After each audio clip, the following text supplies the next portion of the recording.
Hello! Welcome to Slate Money, your guide to the business and finance news of the week. I'm Felix Salmon of Axios with Emily Peck of Axios. Hello. With Elizabeth Spiers of New York Times. Hello. This is a fun one. We are going to talk about Chinese tariffs. Do not turn the channel or whatever one does on a podcast. We are having a genuinely fun and interesting conversation about the tariffs that Joe Biden has announced on China and whether they're important and why they're important and what this means about like the Chinese Communist Party's conception of communism. We are also talking about the plan that the Senate has for getting a grip on AI. We are talking about Melinda French Gates and why she's leaving the Gates Foundation. We have a Slate Plus segment on throwing spaghetti to the wall and what that has to do with assumable mortgages. It's a good one. It's all coming up on Slate Money.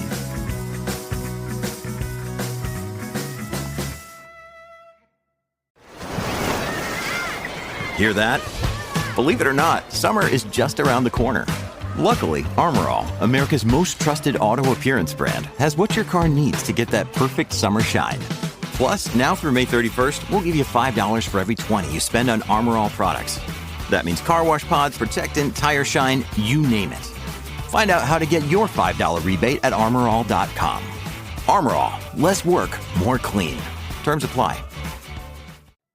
We're going to talk about China. China tariffs. That was my Trump impersonation. Was that your Trump impersonation? I'm sorry. I apologize. It's okay. We allow Trump impersonations on this show. China. But this is actually a really good way to introduce the segment because, correct me if I'm wrong, basically what we saw this week was Joe Biden doing his Trump impersonation. He was like, I'm going to put 100% tariffs on Chinese EVs, and he bigged himself up and puffed himself up like a puffer bird and was like, look how big and scary I am. I'm fighting the Chinese and I'm going to stop them from dumping low cost, below cost EVs and solar panels and other such things on America because I'm going to protect American manufacturing and I'm going to make us competitive with, China. And the way I'm going to make us competitive with China is make sure that China isn't allowed to compete in the United States. And that is so Trumpy, no? It's really Trumpy. To clarify what Felix said, the Biden administration this week announced a whole new bunch of tariffs on goods from China, very targeted tariffs on, just like you said, EVs, solar panels, batteries, other things like that. And yeah, the idea is to control competition, essentially. And this is the Biden administration definitely taking a page out of the Trump playbook and doing tariffs. But the administration is taking pains, like in conversations with reporters, both on, off the record, and in public forums to try to distinguish its tariffs from the tariffs that the Trump administration did. And they are genuinely different. These are targeted more narrowly. I would buy that argument if the Biden administration hadn't kept all of the Trump administration's tariffs on China. Trump put a whole bunch of tariffs on China, and a bunch of Democrats, including Janet Yellen, came out and said, this is a terrible idea. It's inflationary. It reduces competition. It, all the reasons why, trade is good and tariffs are bad. And then the minute that Biden comes into power, he keeps them all. And so his argument, of saying, well, Trump's would be worse and therefore mine is better, it rings a little bit hollow. Well, I think part of it, though, is that, the tariffs are much narrower in scope. They don't expect it to be inflationary, partly because it's just such a small amount and it's, on a specific class of goods. So EVs, steel and aluminum, stuff, it's not as broad as Trump's tariffs were. So first of all, they've kept all of the broad ones. The broad ones are in place. And second of all, when people talk about inflationary, the question really is, where will consumer prices be if we impose these tariffs versus where will consumer prices be if we don't impose these tariffs? And one of the things that we know about allowing Chinese imports is that Chinese imports are generally deflationary. They bring prices down.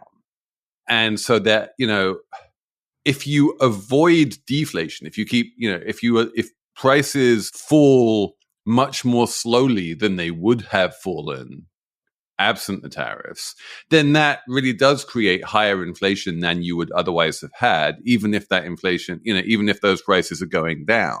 Does that make sense? I agree with you, but I think a lot of people really do not understand. A lot of voters don't understand that tariffs are inflationary generally. And what they hear is Biden saying, we're going to be tough on China.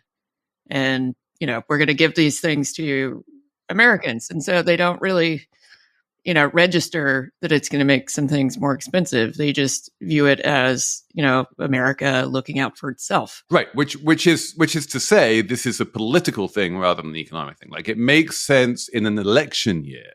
Yeah. Right. As a form of electioneering, more than it makes sense as a piece of technocratic economic policy. I do think there's real concern, though, that we are getting really killed on green tech by China. And I think, that's a real thing that's not just about politics. There is a, impetus behind it that's serious. Yeah. So I'm going to push back, Felix, on what you said, because I think there is a genuine worry among Janet Yellen and some people in the Biden administration and other economists that we don't want, and they're talking about this, we don't want another so-called China shock. That's what happened in the US after China got into the World Trade Organization, and the US, we finally got, tons of cheap Chinese stuff. And just like you said, it was deflationary. Everyone got to enjoy a world in which prices were much lower. You can get cheap clothes, cheap toys, cheap. Prices were falling, and that's all well and good. But a lot of other things happened too, right? Manufacturing, towns were hollowed out. People lost jobs and then were replaced by worse jobs. Instead of working at the factory for whatever, $30 an hour, you worked at Walmart for $8 an hour. And I guess there's like a lot of hangover from that and fear around that. And the Biden administration's other policy through these bills that they've passed, infrastructure and chips, and the other one, inflation reduction, is all based on revitalizing that manufacturing and like building that up again. And their thinking is like, we're investing all this money to revitalize manufacturing, particularly around clean technology and green tech. And we're spending all this money doing that.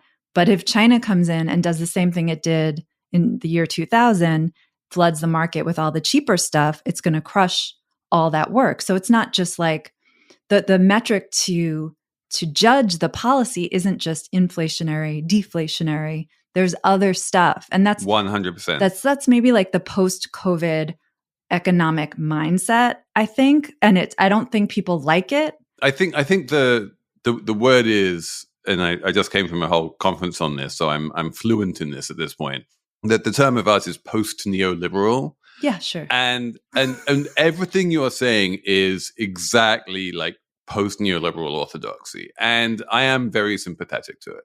I don't think it is healthy for the planet for China to have a monopoly on green tech manufacturing. I think there are good strategic reasons why you want, that kind of a manufacturing base to exist in the United States, or at least in, the West broadly. I think that the Biden administration is putting billions of dollars into trying to create that. And they really fear that absent these tariffs, that entire effort is never going to get off the ground.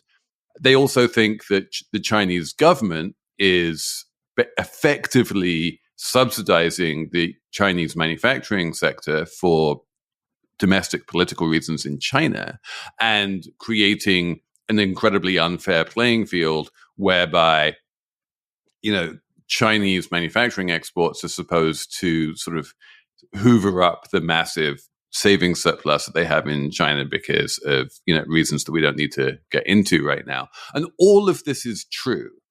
The interesting thing to me is the way that the China shock has been there's been a kind of like revisionist history about it, because back in the Clinton years, there was a lot of talk about the China shock, and there was a lot of talk about how, yes, there were various job losses especially in manufacturing in the United States as a result of China entering the WTO. And the Clinton era economic orthodoxy was very much that the benefits outweighed the costs. So the costs were real and there were job losses and everything you talked about did happen, but that the benefits of bringing China into the global economy and of having all of that downward price pressure and of creating, a higher standard of living for all Americans outweighed the costs of the job losses for the relatively small number of Americans who worked in the manufacturing sector. That orthodoxy has now been completely flipped on its head. And we now seemingly all believe that the China shock of the early 2000s was a terrible thing. It was a big mistake. And, if we had the chance to do it all over again, we would absolutely not. And that is fascinating. I think part of it is very political, and I'm interested what Elizabeth will say, but one of the big downsides of the China shock and the hollowing out of those manufacturing towns was a lot of Democrats got really angry and voted for Donald Trump. So you do wonder if that's a big part of that switch. I don't know about that. I think the way voters sort of react to any rhetoric about job loss, or especially if we're talking about moving manufacturing jobs to other countries, is that people who would otherwise not be very protectionist become very protectionist when it comes to foreign policy. But I think that's true kind of in both parties. Democrats are more conservative than people think on those issues. And so I think that's why you see a lot of not just Biden, but, other elected officials talking about where the U.S. stands on a competitive level with other countries. And they use a lot of language around labor to discuss those things. One of the interesting things about this version of the China shock debate is that we're not actually worried about the US losing a bunch of well-paid green tech manufacturing jobs, because there really aren't very many well-paid green tech manufacturing jobs yet. We are investing billions of dollars in the hope that we will be able to create those jobs in the future. Plus, in case you hadn't noticed, we have full employment right now. Like, worries about job losses are not a major politically salient thing. What we are trying to do is give ourselves all of the advantages we can to create new manufacturing jobs rather than avoid losing manufacturing jobs. And that's an interesting twist. But the other thing that I can't stop thinking about is that this announcement reminded me in some ways of the Iranian drone attack on Israel. Do you remember that, like a few weeks ago, where they made a big noise about sending thousands of drones to bomb all of these Israeli cities, and then a bunch of Israeli tech managed to down all of the drones, and the amount of damage done was minimal. But Israel was still like, we need to retaliate against this terrible attack on our homeland. And there was lots of heated rhetoric on both sides, but very little actual damage done on either side. And one of the fascinating things about raising tariffs on Chinese EVs from 25% to 100% is 100% looks really bad. It's like the economic equivalent of a 1,000-strong drone attack. But Chinese EV imports are zero at the moment. And and the 25% tariffs are a large part of why. And yeah, it's possible that even with 25% tariffs, you might see a couple coming in. But Chinese EV manufacturers are not exactly breaking down the gates trying to get into the US market. They know they're not welcome here. If you raise the tariffs to 100%, they're still going to know they're not welcome. And it's good. And so the effect, especially that big headline number, the effect of that massive quadrupling of tariffs on Chinese EVs is basically zero, right?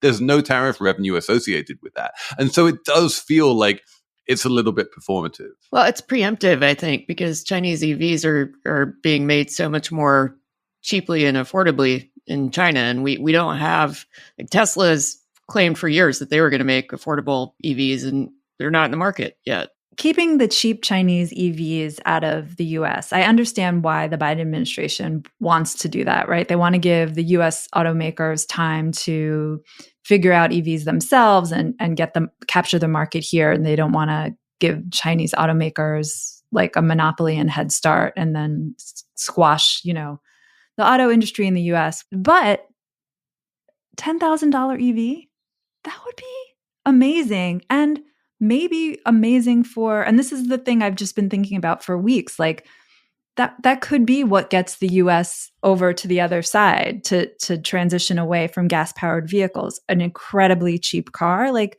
who wouldn't want an incredibly cheap car if it works? I mean, that's what happened in the 80s, right? The Japanese automakers finally got over here with cheap, fuel-efficient cars. And yeah, it was really bad for the US auto industry, but it was kind of good for consumers. And I know I just argued the flip side of that when I was saying cheap goods coming in aren't good overall for consumers. But I mean, also they are kind of good.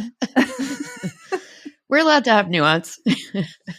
The big picture climate politics is like, if we need to get to as many EVs as quickly as possible. Right. And the way to do that is to encourage whoever's making EVs the cheapest to make as many of them as they can. And specifically, I think the way to do that is to make EVs cheaper than gas-powered cars. Right now, they are more expensive. And so long as they are more expensive, they're going to be this sort of elitist luxury good. And there is absolutely no reason why they shouldn't be cheaper. And in fact, if you look at what happened to solar panels, this is a really, really good example. Solar electricity for decades was something that existed, but was more expensive than the electricity you could generate by burning fossil fuels. Now, it's a fraction of the price of fossil fuel energy. And we are now worried that solar panels are so cheap and that solar generated electricity is so, it's so low cost, which is, awesome from a climate perspective, that we're not going to be able to make any money by manufacturing solar panels in the United States. And I'm like, well, that's a good problem to have. The other point I would make is that the auto market is global, right? Like, it's not really possible to be a successful automaker selling only within the US market. The US automakers have to compete with the Chinese automakers outside the United States, everywhere that Chinese cars are sold, which is most places. And the Biden administration is working hard on persuading the Europeans to do something similar. They don't have quite the same tariff rules and abilities. It's called Section 301. We don't need to get into it. But like, the Europeans can't do exactly the same as the Americans are doing. But you can be absolutely sure that the White House and the Treasury are twisting as many arms as they can within Europe, saying, you need to do something similar. The American automakers need the European export market. And if they're competing against Chinese imports in Europe, then they are going to have their lunch eaten. There's one more thing I wanted to ask you guys about. So the Chinese economy is kind of in rough shape. Their real estate market has fallen apart. And one of the reasons they're, quote unquote, flooding the world with their manufactured products is because that's how they've decided to, in my understanding, to stimulate their economy. And the Biden administration says, like, that's not the right way to do it. They should be stimulating consumer spending. Like, instead of spending all this money to make more stuff, they should give the people money and get them to start buying stuff and generate demand. And that's how they can like fix their economy. And then the Biden administration at least is saying like, China doesn't want to do that. First of all, I don't know if Felix knows the answer. Is that true? B, why? Yeah, this is broadly true. The big story of China is that it has this insanely high savings rate.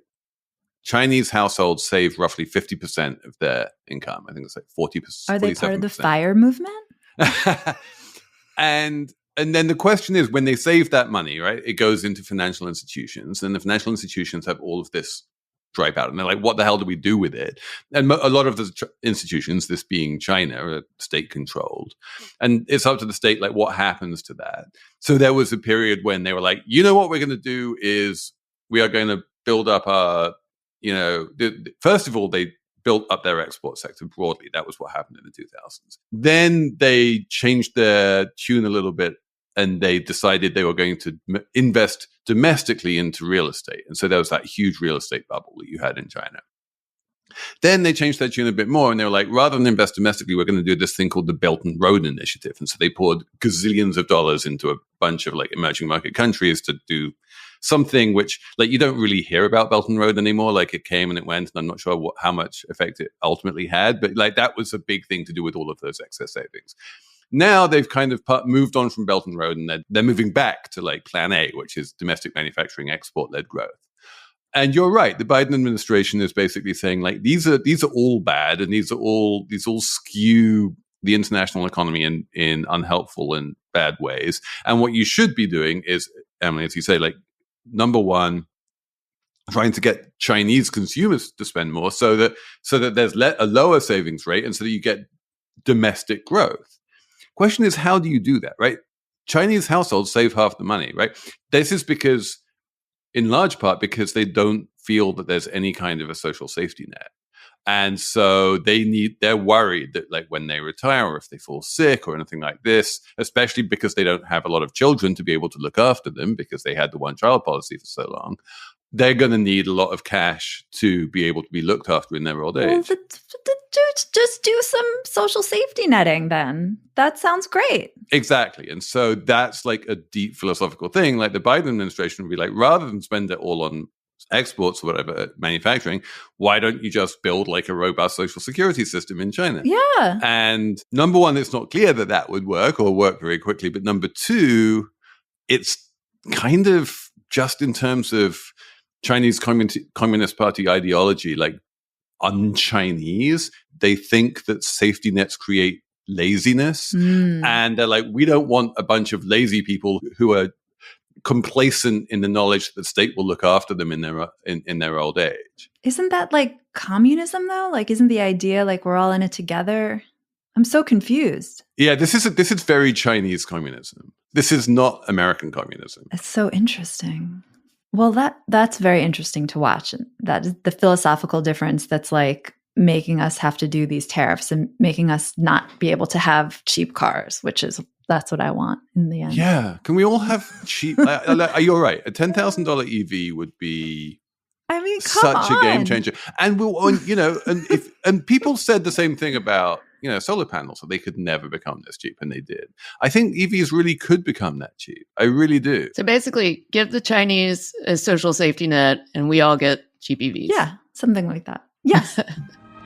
China once seemed almost as remote as the moon to us here in America, but the airplane has brought it within 50 flying hours of our coasts, and our common struggle has brought its people close to our hearts.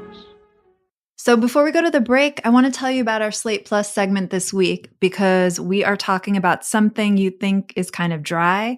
It's called assumable mortgages. This is how some people are trying to solve the problem of no one wants to move and give up their really low mortgage these days.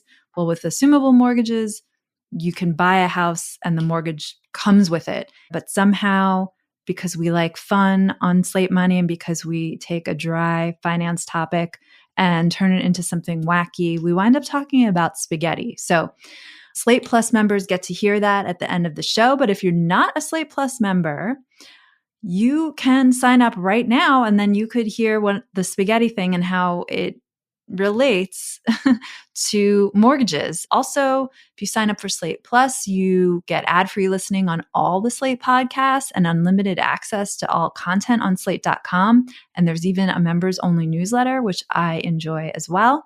And of course, every week we have some kind of wacky yet informative bonus segment that you're going to want to sign up for. So sign up at slate.com/moneyplus. That's slate.com/moneyplus. Slate Money is sponsored this week by Burrow. It is summertime. It's about to be summertime. And at the end of a long summer day, nothing beats coming home to a space you love or an outside space you love, which is why Burrow's Memorial Day sale is so exciting. Burrow is known for how thoughtful they are about furniture. They have incredibly easy assembly and disassembly. You can take their sofas apart and add a bit in the middle if you want to make it bigger. They will honor highly requested new colors. They always have their customers in mind. I just got a 2-seat sofa which goes inside and outside. It's weatherproof, but it's handsome enough to be an indoor sofa. It's quite impressive. And during Burrow's Memorial Day sale, you can save up to 30% off seating. You can also save up to 25% off Burrow's 2 outdoor collections, which feature the same easy assembly, durable construction, and timeless design of their indoor furniture. And there's 15% off dining. And on top of all of that, Burrow's shipping is always free.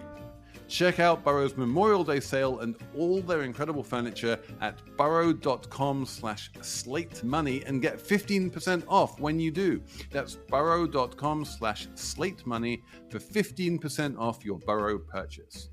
burrow.com/slatemoney. Reboot your credit card with Apple Card, the only credit card designed for iPhone. It gives you up to 3% daily cash back on every purchase. Plus, Apple Card has no fees, not even hidden ones. Apply for Apple Card now in the Wallet app on iPhone. Apple Card issued by Goldman Sachs Bank USA, Salt Lake City branch. Subject to credit approval. Variable APRs for Apple Card range from 19.24% to 29.49% based on creditworthiness. Rates as of February 1st, 2024. Terms and more at applecard.com. Okay, so Elizabeth, when I started at Axios 5 years ago, the discourse around AI was similar to what we're seeing with like green tech right now, which was that it was this big race between China and the United States, and the United States needed to invest in it in order to win, because the last thing that we wanted was for China to win the AI race and have some Chinese Skynet take over the planet. You have been reading some massive piece of paper that was put out by Chuck Schumer. Is that still the narrative? Because it seems like the US government, or at least a chunk of it, now has a plan for AI. They do and they don't. It's more of it's in policy jargon, a roadmap for addressing AI. And, part of the challenge for any kind of regulation or policy around AI is that it doesn't fall neatly under the responsibilities of specific committees. It kind of touches everything. And so the roadmap came out of a working group that was started last year. And the bipartisan interest was just higher than most tech issues that I think Congress has had to look at. So it was partly the function of an all-senator classified briefing on AI, which is the first time that's ever happened.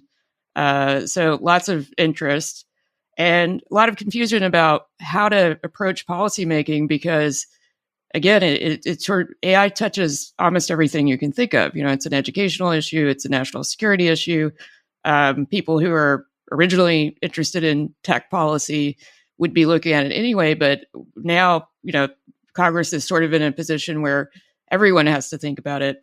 So what the roadmap is a 32-page document that basically just outlines priorities and makes some recommendations about sort of how to divvy up different issues to different committees. And the utility of it is that it sort of sets an agenda for AI going forward, or how policy is approached. So it's not a piece of legislation, but... So to get back to the original question, like, when you read this 32-page document, how much of it is like an us versus them thing in terms of US versus China, who's going to be like driving AI? That's part of it, but that's not the bulk of it. A lot of it's just how AI concerns things like public infrastructure. There's a piece of it that's just about AI doomsday scenarios, which, could happen regardless of our relationship with China. Some of it's stuff that's already been on the table. So the CHIPS Act isn't fully funded. So one item on it is, fully fund the CHIPS Act. Some of it has to do with semiconductor R&D. And that actually, that does relate to China, because, NVIDIA leads the market on the kind of chips that people are using for generative AI. So the government wants to basically spend $32 billion over the course of several years to invest directly into AI development. Could this roadmap partially be about directing AI innovation to the public good instead of all the money, all of the billions, maybe trillions that Sam Altman wants to spend on AI to make really good chatbots or whatever? I'm sure there's other things, but this is about like the government and public policy thinking about how we could use AI in places that private industry typically doesn't wind up touching, like schools or research, or making sure it's AI use is equitable, stuff like that? Yeah, there's a whole section on, for example, AI in schools and in corporate scenarios where it's not really directly related to profit. But there's also a section on, for example, addressing job displacements created by AI. So it's not all directly about AI specifically, but it's part of it's about dealing with the effects of it and the potential opportunities, and also the risks of what's going to happen inevitably in the private sector, filtering over into public life and how people are affected on a granular level. So, Elizabeth, one of the things that I've noticed as you've been explaining this paper, you say it's about this, and they touch on this, and this is a subject matter, and this is a subject matter, and this is a subject matter. They talk about this. And I feel like talking about AI and like saying we should think about this and we should address that is the easy bit. But what's hard is, and what actually I feel like I haven't seen at all in any country, including China, is for any government to really have an effect on the way that AI is developing. All of the interesting things in AI that I see seem to be coming from the private sector, both in China and in the United States. And so I'm very glad that they're talking about these subjects and they're thinking about these subjects and they're putting out 32-page roadmaps on these subjects, and they want to fully fund the CHIPS Act, and bully for them.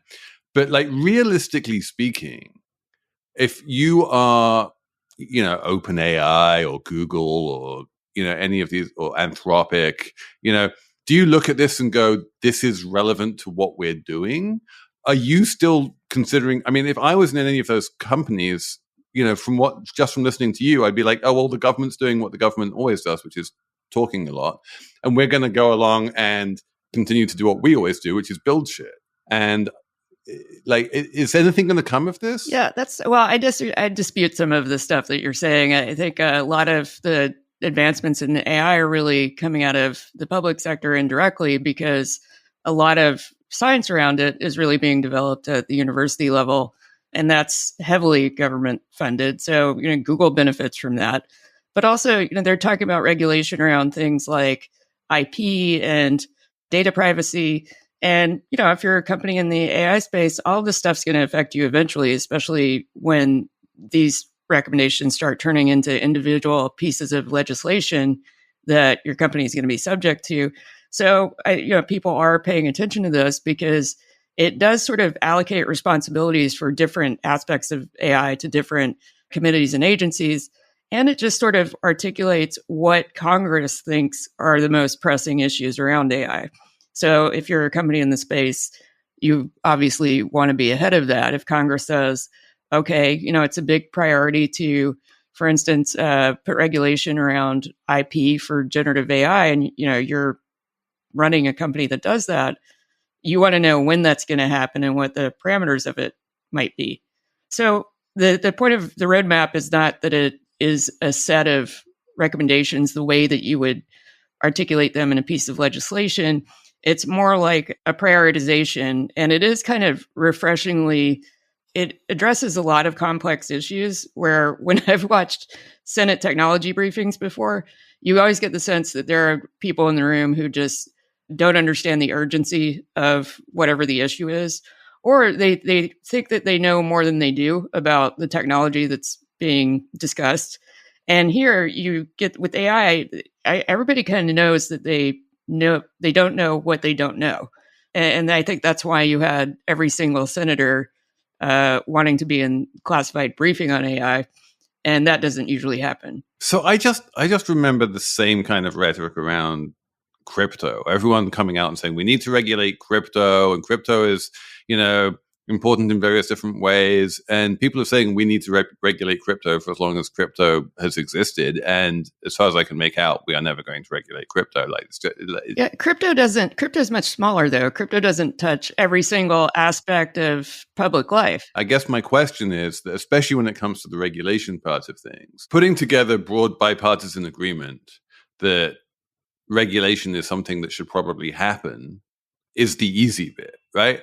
Actually drafting legislation that both sides of the aisle can agree on exactly what that regulation should look like, especially in the face of what is almost certain to be opposition from very large and powerful companies like Microsoft, who has a legendary lobbying arm. Like, I feel like that's going to be the tough bit. Yeah, but this is the starting point. I mean, you do have to have some consensus in order to even lay out a roadmap about what the priorities are and whether certain things are even a problem. So there's a section entirely about use of AI in elections, because people have been floating the idea of using, robocalls that are AI generated, sort of deep fake political ads. You need both parties to agree that that's a potential problem before anybody even starts thinking about how to draft legislation around it. So as the, political person on this podcast, what's your best guess of when we will actually see AI regulation signed into law? Well, there are bills out right now that affect pieces of AI. The thing is, there's not going to be some broad suite of legislation that's all cohesive and comes out at once. It's going to sort of dribble out around separate issues depending on, which committee is responsible for them, how much bipartisan support there is. And that's just going to be an incremental process. So I don't think you can really put a core date on it. I think it's just... When will it start? Well, presumably now. The plan calls for $32 billion a year in non-defense funding for AI. And $8 billion of it is slated for 2024. So in theory, some of the stuff will start immediately. I feel like the spending is the easy bit. The regulation and draft, I mean, I understand that we're not going to get like a big cohesive Dodd-Frank style regulatory vision here, and it's all going to sort of get pieced together piecemeal, which seems suboptimal to me, but I guess that's just how it's going to happen. Like, even in the best case scenario, like, a lot of stuff takes a lot of time to actually grow teeth and get implemented. In this scenario, it's going to be 15 years before we even get the regulations, and the speed that AI is growing and developing and changing, the regulations are going to wind up addressing problems that were, the issues of 5 years ago and not the issues of tomorrow. That's all of policymaking, though, Felix. And the system is designed to move slowly. But I'll give you a concrete example of where you could see changes that happen pretty quickly. And one is just to go back to the issue of how AI is used in election, scenario, or in a government scenario. Here in New York City, we have a weirdo mayor who loves technology and loves, being at the forefront of it, and claimed that he wanted his salary to be paid in crypto. And more recently has begun to embrace AI. So he's using AI to generate Eric Adams voiced robocalls to people in different languages. But the city also implemented a chatbot a while back that keeps giving people bad advice and they won't disable it. It's a Microsoft built platform. I'm just going to give you an example of the sort of harm this can do. The NYC chatbot basically advised people that they could break the law in different scenarios, particularly if they were businesses.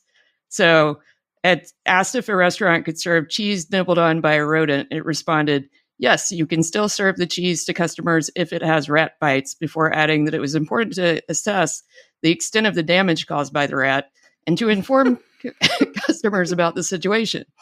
This seems like an easily resolvable problem. Like you just cut the rat bite bit off and no one knows. But Elizabeth, this is exactly my point. That this is the lowest of low-hanging fruit, right? Yeah. Don't tell restaurants that they can serve cheese that has been eaten by rats, and yet we don't even seem to be capable of doing that. If we can't do that, we can't do anything. Well, you have to try. Yeah, we're in the process of litigating this stuff, though. I mean, the NYC chatbot has prompted a lot of discussion in the city among lawmakers about whether you should just ban chatbots. Well, I'm very glad that the lawmakers are discussing frequently chatbots. Yes, government is slow and frustrating. When lawmakers wake up and actually do something, then we can revisit.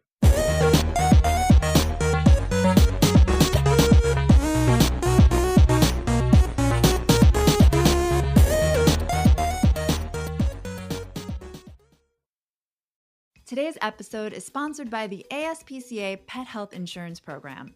Your pet is part of your family, and you want the best for them no matter what. But vet bills can really add up. That's why you should check out pet insurance. And with ASPCA Pet Health Insurance, you can focus on the care your pet deserves and cover what matters most. The ASPCA Pet Health Insurance Program offers customizable accident and illness plans, making it easier for pet parents like you to help your pet get the care they may need. The ASPCA Pet Health Insurance Program has been around for over 18 years, and they've helped more than 600,000 pets during that time. They allow you to customize your plan, helping ensure that your pet's plan is as unique as they are, because vet bills can really add up, especially when you're least expecting it. It's simple. Use their app to submit a claim, and you'll receive reimbursement for eligible vet bills directly into your bank account. To explore coverage, visit aspcapetinsurance.com/slatemoney. That's aspcapetinsurance.com/slatemoney. Again, that's aspcapetinsurance.com/slatemoney. This is a paid advertisement. Insurance is underwritten by either Independence American Insurance Company or United States Fire Insurance Company and produced by PTZ Insurance Agency Limited. The ASPCA is not an insurer and is not engaged in the business of insurance. Slate Money is sponsored this week by ZBiotics. There's now a game-changing product to use before a night out with drinks. It's called ZBiotics. Let's face it, after a night with drinks, it's tough to bounce back the next day. You have to make a choice. You can either have a great night or a great next day. ZBiotics is a surefire way to wake up feeling fresh after a night of drinking. ZBiotics pre-alcohol probiotic drink is the world's first genetically engineered probiotic. It was invented by PhD scientists to tackle rough mornings after drinking. Here's how it works. When you drink, alcohol gets converted into a toxic byproduct in the gut. It's this byproduct, not dehydration, that's to blame for your rough next day. ZBiotics produces an enzyme to break this byproduct down. Just remember to make ZBiotics your first drink of the night, drink responsibly, and you'll feel your best tomorrow. Go to zbiotics.com/money to get 15% off your first order when you use money at checkout. ZBiotics is backed with 100% money-back guarantee, so if you're unsatisfied for any reason, they'll refund your money, no questions asked. Remember to head to zbiotics.com/money and use the code MONEY at checkout for 15% off. Reboot your credit card with Apple Card, the only credit card designed for iPhone. It gives you up to 3% daily cash back on every purchase. Plus, Apple Card has no fees, not even hidden ones. Apply for Apple Card now in the Wallet app on iPhone. Apple Card issued by Goldman Sachs Bank USA, Salt Lake City branch. Subject to credit approval. Variable APRs for Apple Card range from 19.24% to 29.49% based on creditworthiness. Rates as of February 1st, 2024. Terms and more at applecard.com. Because this is Slate Money, and because I am one of the hosts of Slate Money and I get to talk about my favorite things, including philanthropy, we are going to talk about Melinda French Gates, who is leaving the Gates Foundation. Yeah, Elizabeth, what is your very high level view of whether this is interesting or important? I think it's interesting in the sense that she, I think, is doing it because she wants more autonomy over how she gives away her bajillions. And she particularly wants to focus on women and girls, which are, programs that are specifically designed to support women and girls are maybe 1.8% of all philanthropic dollars. So, I think it's a good thing. I think having more people focus on issues like that is good. So I'm going to push back a little bit on that, because the single most important philanthropy in terms of expanding the status of women and girls in the philanthropic universe over the past 25 years has 100% been the Gates Foundation, precisely because of Melinda French Gates's influence, which was profound over the Gates Foundation. She was probably the single most important person in terms of determining what it did and where it did it and how it did it. I think there are literally millions of women and girls, especially in sub-Saharan Africa, who are in a much better place right now than they would have been absent the intervention of the Gates Foundation. The Gates Foundation has $75 billion and has given away more than that over its existence. And a huge chunk of that has gone to exactly these issues, thanks to Melinda French Gates. And it does have an enormous endowment. And she was one of the first two trustees with Bill Gates. And Bill Gates, had his own ideas, but she really helped steer this. Then one of three trustees with Warren Buffett. And Warren Buffett was never really pushing them. He didn't really have an agenda. He's like, I trust you guys. So she had massive control, and this was her way. The Gates Foundation was her way of really prosecuting this agenda. And so I think it's false to kind of say, like, well, she thinks that in order to be able to spend this money on women and girls, she needs to go off on her own because the Gates Foundation won't do it. I think, like, the Gates Foundation will do it, is doing it, will continue to do it. And the reason I think... She hasn't, talked in detail about this. But the reason she's leaving, I think, is because it now has a board of trustees in place. There are 8 trustees, well, there'll be 7 when she leaves, who are all bought into that agenda. And she kind of thinks that the Gates Foundation is that this agenda of, supporting women and girls is so core to what the Gates Foundation does and will be core to what the Gates Foundation does going forwards, more or less in perpetuity, or at least as long as it exists, that she doesn't actually need to be there anymore to continue to make sure that it does that. And that if she can get $12.5 billion, not from the Gates Foundation, but from Bill Gates, which he would probably have given to the Gates Foundation at some point, but if she can get it now and start putting that money to work now, that's like additional over and above what's happening at the Gates Foundation. And she's like, more is more. Also, Occam's razor, maybe she just doesn't want to work with her ex-husband. That is what I was going to say. Like, you're making it sound so noble and like she can do more for the women and girls if she leaves the foundation, and then together the two will be better than one. But it's like, even the New York Times piece said, like, yeah, it's hard for her to work with her ex-husband, and she doesn't want to. They're not friends. Like, no one wants to work with their ex anymore. Like, of course, like, how my one talking point for this section was like, why did it take this long? Like, of course she doesn't want to be at the Bill and Melinda Gates Foundation anymore. Like, come on. But, I can see that. But also I can see that this is exactly why it took this long. The reason it took this long was so that she could install a board of trustees that would do her work, basically, the job that she was doing on the board. Sure. And now that those people are there, she can leave. She can peace. She can peace out with an extra $12.5 billion, which, What's the movie with Angela Bassett? Is it Angela Bassett or Diane Lane? This is like her time. She's like going to her island and like meeting some like hot younger guy. And that's how Stella got her groove back. Yes. This is Melinda French Gates getting her groove back. Let's have a numbers round. Emily, do you have a number?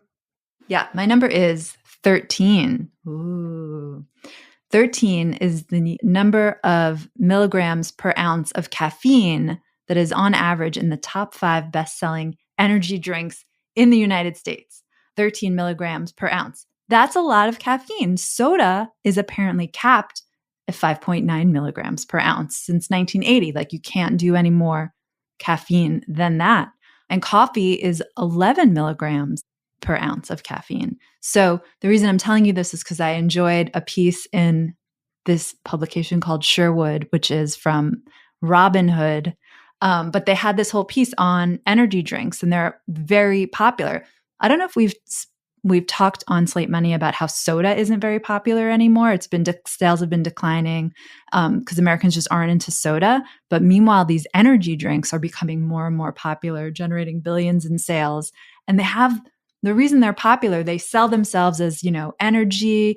They're part of your wellness, lifestyle, whatever. No, they're just big cans of caffeine delivered with sugar, sometimes not, that deliver like incredible energy literally through the caffeine. That's all they are. Caffeine delivery systems in a can with like, you know, cool logos and stuff. And they're getting really popular. And there are some of like, I'm just going crazy right now talking about this. There are some fringe brands. One apparently is called Cocaine. Another is called Bang. And they have like 30 milligrams of caffeine per ounce. That's too much, I think, for people. How's that legal? This sounds like the Panera drink that they had to cancel because it was making people sick. It had too much caffeine. Yes. It was called charged lemonade, and they had to discontinue it because the poor kids, they were taking it. And just for some context, when I was growing up, there was a soda. I don't know if Felix will know about this, called Jolt. Do you remember this, Elizabeth? I remember Jolt. Yeah. All the sugar, twice the caffeine. It had nowhere near the amount of caffeine these energy drinks now have. And people freaked out about it back then. I guess it was a simpler time and we were less hyped. I'm looking up Red Bull, which is the only one because I'm old. This is all I remember is like people drinking vodka Red Bulls in clubs. Apparently that has 80 milligrams of caffeine in 8.4 ounces of Red Bull. So that's 9.5, which seems positively benign by these standards. 400 milligrams, under which is a benign amount of caffeine, according to the FDA, according to the article that I read, which I became obsessed with briefly last night whilst looking for it. Is this because you're off caffeine? Yes. Oh, but I'm not. So the secret is that I did stop drinking coffee, but now I drink tea. But tea has only 3 milligrams of caffeine per ounce. So but even when you were drinking coffee, you were not drinking it's child's play, milligrams. Emily. No, I wasn't drinking like a big 16-ounce can of like Monster Energy or whatever. Because not really for me. It's for men. Emily is post-caffeine. She lives in an enlightened state. I just get energized with rage at articles on the internet. That's my caffeine. There you go. Elizabeth, what's your number? My number is $8 billion, and that's dollars in merchandise that is stolen from people's porches every year by porch pirates. And I looked this up because a couple of days ago, someone stole a very heavy Amazon package off my stoop. And I saw them on camera later trying to stuff it into a Fresh Direct bag and then awkwardly pedal off with it on a bike. And that person is now the proud owner of a $15 case of 36 cans of seltzer. And I put this on one of the social media platforms, and it just produced a litany of people talking about the most ridiculous things that they'd had stolen, like stool samples, things. Yeah, I have this theory that social media is somehow responsible for this, but I don't entirely know how. That if you just steal some random package and you have no idea what's in it, and it could be, a stool sample or a bunch of seltzer or something, obviously what you're doing is you're saying that if I steal enough of these packages, eventually I'm going to find something valuable and I'll be able to make some money by selling the valuable stuff. But the question is, since you don't know what you're selling, it's not like, you're going out in the middle of the night and stealing catalytic converters from certain brands of car where you know exactly what you're selling and you know exactly who you're going to sell it to, right? You have no idea who you're going to sell this stuff to. So what you need is some kind of broad ability to sell stuff that you don't quite know what it's going to be to someone who wants it on a sort of black market somewhere. And that ability to sell anything easily online is something relatively new and what has created this whole market. And I don't entirely understand the mechanism, but I'm sure there are like shadowy eBays where people trade this stuff. Who do they sell it to and how do they sell it? I'm not sure they're always reselling stuff. I think sometimes, particularly at a package stolen like several months ago at like 3 a.m. in the morning by somebody who was clearly a teenager. I think they were probably like just stoned and, in a mood. I don't get the sense that they're doing it systematically to, drive business under to their eBay account. I mean, there's just more packages on porches now than there were, 4 years ago. People buy on Amazon post-pandemic. It's really, really, really, really picked up. So there's just more opportunity to just do what Elizabeth's saying, like just get high at 3 a.m. and just grab a box of seltzer off your neighbor's porch. And who doesn't like a box of seltzer? Really? Like, there's utility to a box. If there was no utility to a box of seltzer, then why on earth would you order such a thing? It's better than a box of soda. So. Exactly. Yes, exactly. My number this week is a little bit of a plug. My glorious editor, Kate Marino, was like, Felix, you should make this your number on Slate Money. So, okay, this is my number. My number is 0.5, which is the percentage charged by a respondent to my survey. And what I am going to ask you all to do is go to Axios.com and find a little survey that I put up there asking everyone with financial advisors and DAFs to tell me how much your financial advisor is being paid by your DAF. And if this is all Greek to you, don't answer the survey. If you know what I'm talking about, please find just Google like Felix Salmon Axios. I will put a link to the survey in the show notes. And it is this big secret in the world of philanthropy, which is a bunch of people, a bunch of financial advisors like give away money to charity, and then they continue to get paid by the charity for managing that money, even after they've given it away. And it's something that the IRS is trying to crack down on. And the financial advisors are basically saying, well, you can't prove it's a problem. And the IRS is basically saying, well, we know we can't prove it's a problem because no one is telling us what the data is and how much you're getting paid. So I'm like, well, if no one knows, I'm going to find out. So if you have one of these animals, let me know, and I'm going to collate the answers and see what the answers are. But so far, the one answer I have so far is 0.5%, which is the amount that this respondent's financial advisor continues to get paid on the money they've already given away. Anyway, on which note, let's wrap it up for this week. Unless you're a Slate Plus subscriber, you want to be a Slate Plus subscriber because, you know, you want to know all about assumable mortgages. You could save a lot of money on your next house if you listen to Slate Plus. We are highly servicey here. But if you're not a Slate Plus subscriber, then vaya con Dios, and thanks for listening, and thanks for emailing slatemoney@slate.com. And thanks to Shannon Roth and Jared Downing for producing. We'll see you next Saturday with more Slate Money.